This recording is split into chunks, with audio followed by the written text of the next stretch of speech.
Dan dulunya di sebelah sana itu Pak, petani itu masih sedikit. Masih saya aja kan dulu yang banyak di sebelah sini.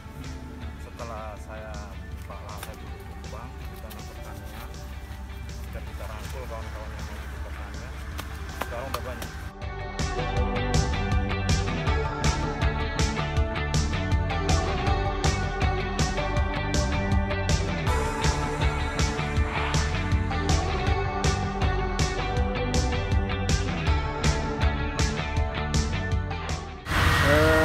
Ini kan kita berada di belakang tanaman cabai geprek namanya Pak ya. Iya. Ini luasnya berapa nih Pak? Luasnya 1 hektar. Ada 1 hektar Pak ya. Kalau sekarang ini usia berapa nih Pak? Ini udah usia sekitar 120 hari. 120 hari ya. Berarti 4 bulan berarti 4 bulan. Pak ya. Kalau di umur 4 bulan itu udah berapa kali panen nih Pak? Ini udah 5 kali Pak. Sudah 5 kali panen Iya. ya. Biasanya sekali panennya bisa dapat berapa? Kalau sekali panennya, kalau panenan pertama kedua kita nggak bisa prediksikan Pak. Kalau panenan ketiga itu udah bisa diprediksi, itu panenan 250 kilo, 200 kilo. Ini kan bukan yang pertama kali nanam tanaman cabai geprek nih Pak ya. Ini yang ketiganya Pak. Ada yang ketiga. Iya. Ini berdasarkan pengalaman. Luasannya sama sebelumnya. Sebelumnya kita 0,3 Pak. Nggak, 0,3 itu nggak sampai setengah hektar. Ya. Di 0,3 itu kemarin hasilnya gimana Pak? Produktivitasnya? 0,3 waktu kita masih tahap pertama itu namanya masih belajar, belum tahu paritas ini belum maksimal.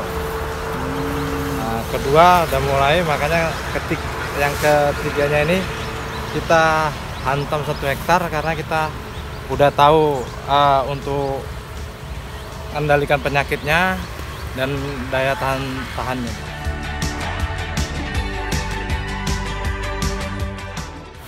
Kalau perkiraan Bapak di 1 hektar itu per musim tanam itu bisa menghasilkan berapa?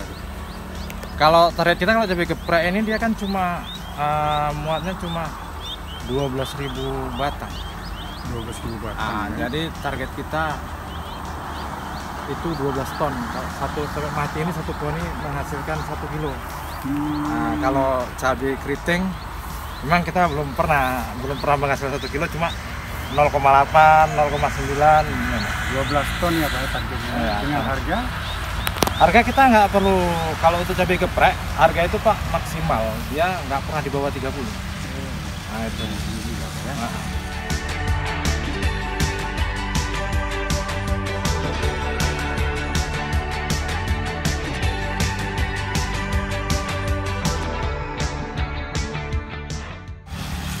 Ini saya lihat banyak tenaga kerja juga Pak. Iya. Ini tenaga kerja dibayar seperti apa Pak? Dia dibayar harian, bisa kiloan. Kalau 1 kilo dia 5.000, kalau harian 100. Ini masuk anggota kelompok tani juga? Iya. Oh, masuk anggota kelompok tani juga.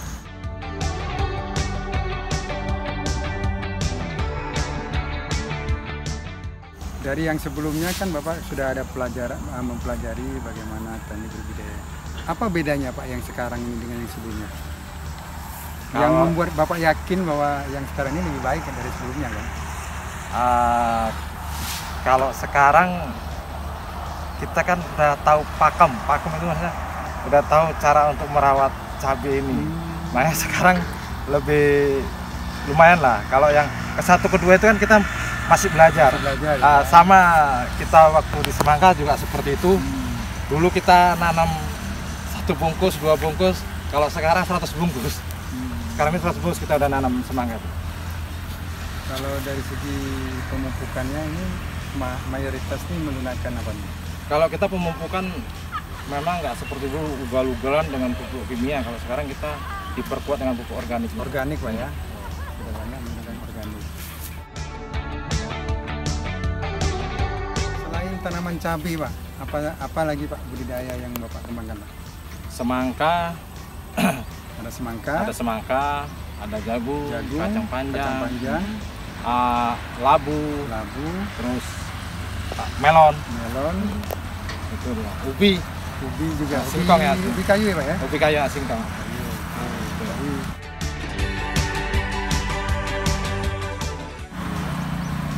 memang kita terus mengembangkan di bidang pertanian, khususnya di Kampung Dayun ini, seperti ketahanan pangan dan holti terus kita kembangkan. Gimana ya? Jadi kita udah nggak takut gagal lagi. Jadi kita juga tetap dengan bahasa yang sama.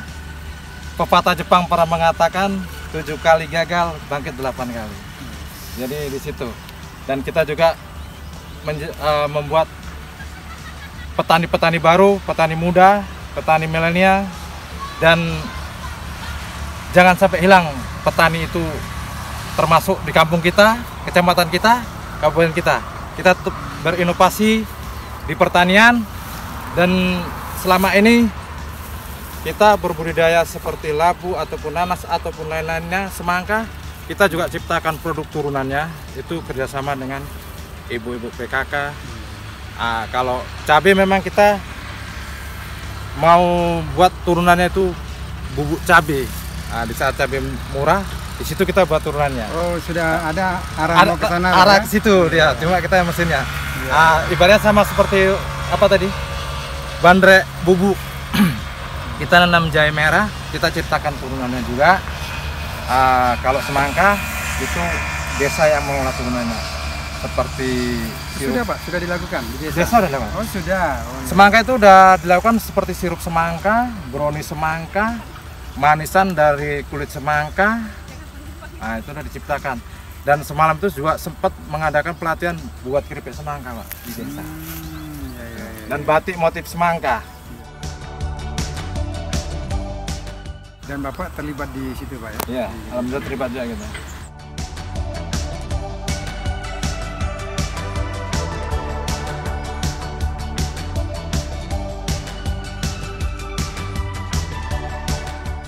Bapak di samping membudidayakan sendiri, juga Bapak melakukan pendampingan, pembinaan ke kelompok yang lain, anggota yang lain ya? Ke anggota yang lain. Ya, bukan di Bapak sendiri, dan Bapak sudah lakukan juga. Termasuk juga tadi ada bantuan permodalan yang dari Bapak sendiri kan? Iya. Itu termasuk anggota yang punya minat, keinginan jadi petani, kita yang modali. Itu sistem bagi hasil 70-30. Itu sistem bagi hasil. Iya, jadi karena banyak keluh kesah yang kita datangi, banyak petani-petani muda ini ingin bertani tapi tidak mempunyai modal. Dia hobi bertani tapi tidak mempunyai modal. Jadi disitulah kita mengambil sikap sistem bagi hasil, kita yang modali. Dan bahkan kita juga bisa menggunakan dana dari desa, dana pemberdayaan untuk pertanian ada dari desa. Dan Bapak ikut memfasilitasi. Iya, ikut juga memfasilitasi ya. Artinya juga Bapak ketika ngasih modal, itu kan Bapak bukan semata-mata mengambil keuntungan. Enggak. Cuma memang bagaimana menggerakkan kawan-kawan di sekitar Bapak, di sekitar Bapak, dia merasakan sama seperti Bapak. Tadi kan keuntungan Bapak tadi kita hitung dalam 1 tahunnya berapa tuh Pak? 210 sekian. 10 juta. Jadi Bapak selain di budidaya tanaman hortikultura yang disebutkan tadi, juga ada di pupuk organik ya? Ada penjualan pupuk organik. Ada juga di jasa apa namanya, jasa asintan. Jasa asintan. Dan yang terakhir ada di olahan jahe Pak ya? Olahan jahe. Jadi ada 4 ya Pak ya? Iya.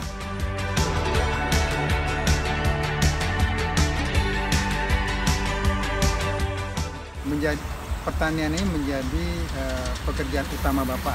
Iya. Tidak ada yang lain. Pertanian holti ini dan ketahanan pangan itu yang kerjaan utama. Kalau macam apa, jual-jual pupuk organik itu kan di saat ada permintaan aja.